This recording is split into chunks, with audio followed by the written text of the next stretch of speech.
Today, I'm gonna be making my spicy cashew cheesy sauce from the Choose You Now diet. This is the perfect cheesy sauce that you could add to anything.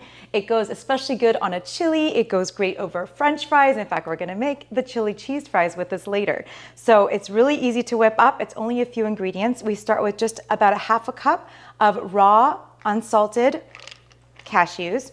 And then we're gonna add a little bit of garlic. It's 2 garlic cloves. And then roasted red peppers. I get them in water and then I rinse them. These things are basically gonna act like the liquid, and then you're providing so much vitamin C, and watch how gorgeous this gets when you whip it up. It's the most beautiful, vibrant color.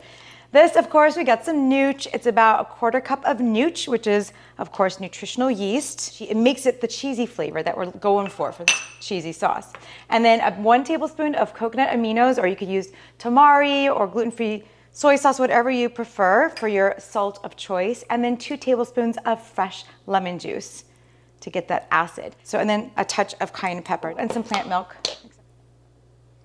And blend away. But I like to blend it a lot because you want the cashews to get really good and brown. We have a nice, spicy, queso-like cheesy sauce. And then I always keep it in my jars in the fridge. It also makes a good salad dressing too, or dip. You know, get creative, have fun, enjoy.